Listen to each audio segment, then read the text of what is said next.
Hey there, so I just saw Zack Snyder's Army of the Dead. First of all, thank you for the screener that was given to me, though it's funny because this is one of those you have to like reach out and ask for it, and I didn't know it was in theaters, so I could have just gone and seen it on the big screen, but they sent it to me anyway, so thank you so much, Netflix, for that.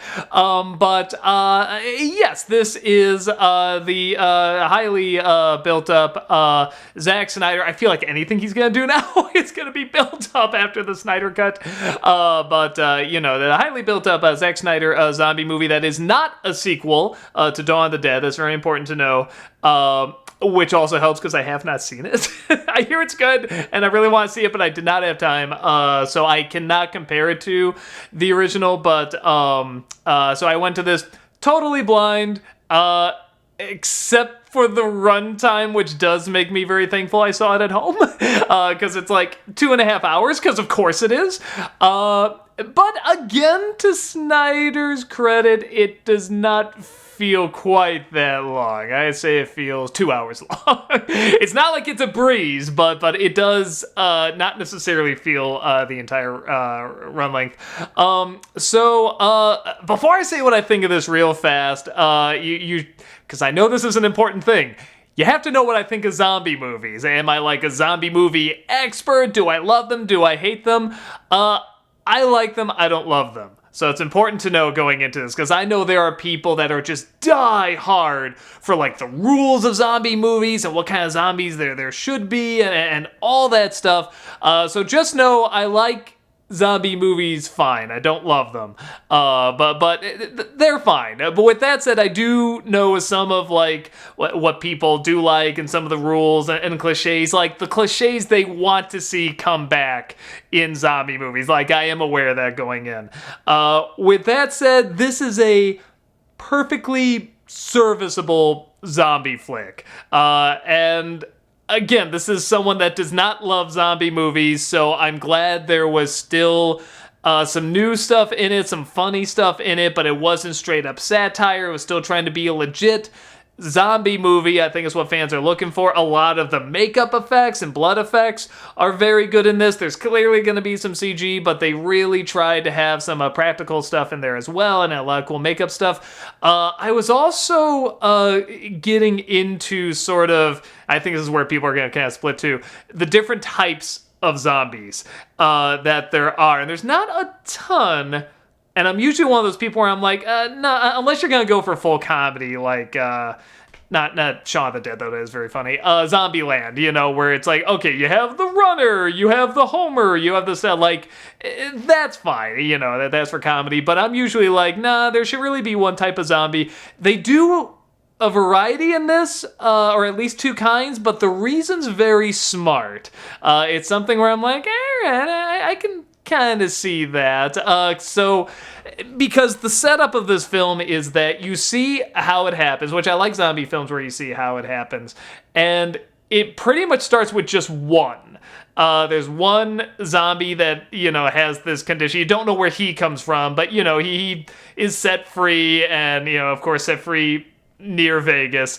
And the types of zombies are split in the sense that, are you bitten by the original or are you bitten by one that was bitten by the original? You know what I mean? So if the original bites you, the first one to have it, you're going to be just a little smarter. And there is kind of a hierarchy of them and stuff like that. But like if the original bites you and then you bite another one, like the other after that are going to be your typical, zombie, usually, not much thinking there. But you have the original there and the ones that he bites, and they're a little smarter. They're a little bit more organized, which I like as well because that justifies the title Army of the Dead. There actually is an army in this where they have to be a little bit more organized. So I dig all that. The plot, of course, it's going to have some twists and turns in it. None of them really that surprising, but it's basically combining a zombie film with a heist film, which is creative. I like that. And of course, whoever is setting up the heist, there's gonna be things that go wrong. There's gonna be twists and surprises and stuff like that. So but again, it's something, they're both the cliches of a heist film and a zombie film, and they're done very adequately well. And the characters in this, even though some, okay, well, that character's gonna die, that one's gonna die and stuff, are mostly set up in a way where I like watching them, to a point where, because it is on Netflix, I could check and see how far in we are. You have this really great opening with the zombies, taking over Vegas and everything. That's really nicely done. You're kind of introduced to the characters that way as well. And then after that, you don't really see a zombie for close to an hour. And that didn't annoy me. I liked the characters enough. I liked some of the running joke. There's a great running joke about the payment amount everybody gets. I really like seeing these characters interact off each other. There's one or two that's like, okay, well, you're just the jerk that's meant to die or whatever. I don't know. The very typical cliche jerks in these movies, I think, are very boring. But to the film's credit, they... you don't have to deal with them for very long without giving away too much. And it's not necessarily what you think it's going to be. They do a little bit more with it. But yeah, I like that. There's enough surprises in this. And so the first, a third of this movie is just getting this team together and being told what they have to do and where do you find these people and the different personality. You have the kind of geeky one, you got the real butch one that doesn't get along with anybody, you got one that's like trying to be friendly but doesn't know what to say. You have these various characters. You have the daughter that forces her way into the situation and it's like, I'm coming whether you like it or not. Oh, and the father just has to agree.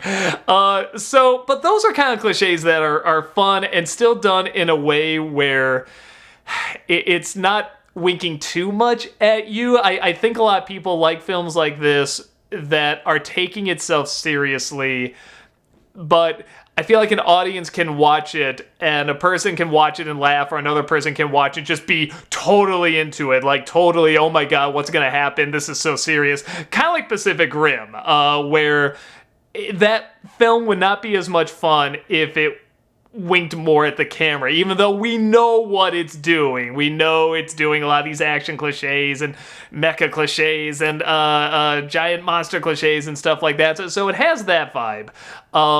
And on top of that, Snyder is really showing more and more what a visual storyteller he is. Because even though this film is very long and it follows a lot of the typical tropes you would see in a zombie movie, some of these images I'm just not gonna forget, and I think he knows the importance, even though everybody mocks the slow-mo and the speed up and stuff like that. I feel like he knows when to do them, though, that you remember them. I remember so many images of, there's one zombie on top of, like, the Statue of Liberty in the, with the New York hotel. I remember this zombie tiger, which is just a great addition. Oh my god, it's like the Siegfried and Roy tiger is a zombie. Phenomenal.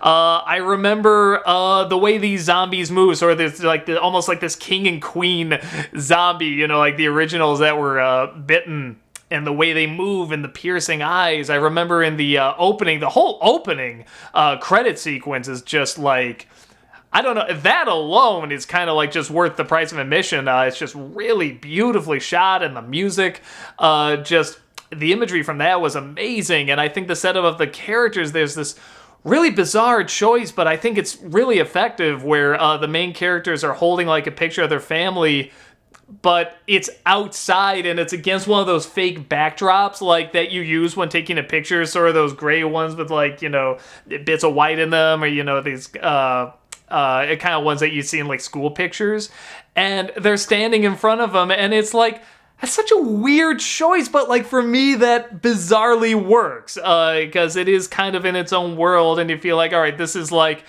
set up, you're setting up, like these are almost like the new school pictures, this is the new reality, or I mean, that's just what I'm taking out of it. There's like all sorts of things you can take out of that imagery. So I really like that this film, like his other films, just has this real visual style, and the visuals legit stay with you. And I think now, since technology has just gotten so advanced and we can do so much, to be visually stimulating, or at least visually interesting, is not that difficult anymore. Sort of like anyone can do it now, so you have to try extra hard to have visuals that really stay with you, and Snyder does. I mean, obviously I wasn't a big fan of Batman v Superman, but it's like, I remember the imagery from that movie, actually more than Man of Steel. I think that's why I like that a little more than Man of Steel, but because I do remember the images a little bit more, and they were epic images, and I don't really remember much of the imagery from Man of Steel, but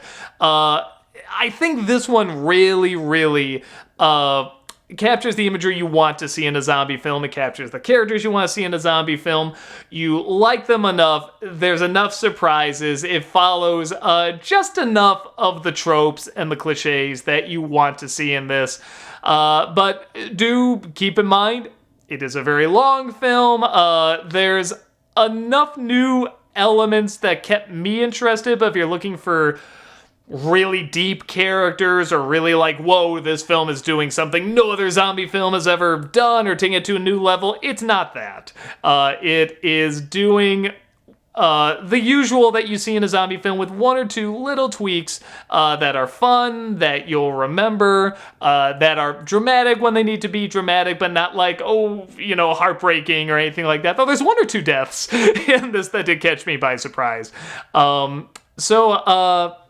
I guess I would say, if it's hard to say if you're a zombie movie fan, because like I said, I mean, I think stuff about like the hierarchy of zombies, I feel like people would be kind of thrown off with, and like I said, even with what they do with the jerk early on in this, I feel like some people be like, oh, but I want that. That's not the trope. That's not, he's supposed to be with him the whole way and everything, but they kind of get around that too with another character. So there's little twists that they have that doesn't necessarily, totally blow the tropes and the cliches out of the water. It still follows them like just enough. So I guess I would say, if you're a zombie film fan, I think you will definitely find something you like in this. I can't see any diehard zombie film fan, no matter what your quota is, no matter what your rules are, I can't see anyone who is a fan of zombie films seeing this and being like, man, there was nothing in that for me. Like there's enough comedy, there's enough drama, there's enough like I said before, visuals, and there's enough character and enough sort of surprises and twists with attaching it to a heist movie as well, that I think makes it entertaining enough. There's definitely moments where I feel like, yeah, you could snip that a little bit, you could have made that a little shorter, but and also too, weirdly, the last thing I'll say before I sign off, it's in Vegas. Obviously it's going to be very colorful, but it's also, the zombie takeover. It's kind of nice it doesn't take over the world, which is nice. It's only in Vegas. It's like contained. I kind of like that. It's a little different too, but some might be thrown off by that as well. In terms of like the zombie cliches and such, I would say the dark moments, at least on my TV, were really hard to see. Like if you're watching the opening of this and you're like, what the hell is going on? Then I would advise you turn up the brightness on your TV, because there are a lot more scenes like that. There's plenty of scenes where you can see it fine, but there's a lot of super dark, gray, like the person in front of you is totally dark and then the background's totally dark, kind of moments where it's like, man, it's hard to make out sometimes. But that, again, I saw it on my TV and Netflix. It could just be my TV, though. I don't know. I thought I had pretty bright, but maybe not. So keep that in mind when you're watching it. If you're looking at the opening and you're like, I can't see a damn thing, turn the brightness up big time. So yeah, if you're a fan of zombie films, you will definitely get something out of this. I don't know if you'll love it, but you might, because there's a lot of big moments, there's a lot of big action and stuff like that. Yeah, I think you'll definitely get something out of it. And clearly, clearly, if you're not a zombie film guy or you're not a Zack Snyder guy, I don't think this is going to have anything in it for you, because there's plenty of that. Plenty of Snyder, plenty of zombies. But for my money, given that I watched it totally free, I liked it. I enjoyed it. So if you got a chance to see this movie on the big screen, or you're watching this after it comes out on Netflix, let me know what you think. And especially let me know if you're a big zombie film fan, because I'm really curious what people who really like zombie films think of this. Like, I think you'll like it, but if there's little tidbits that's just like, no, that's not how it's supposed to be, what are those moments? I'd love to know. That's about it, and I'll see you next time. Take care.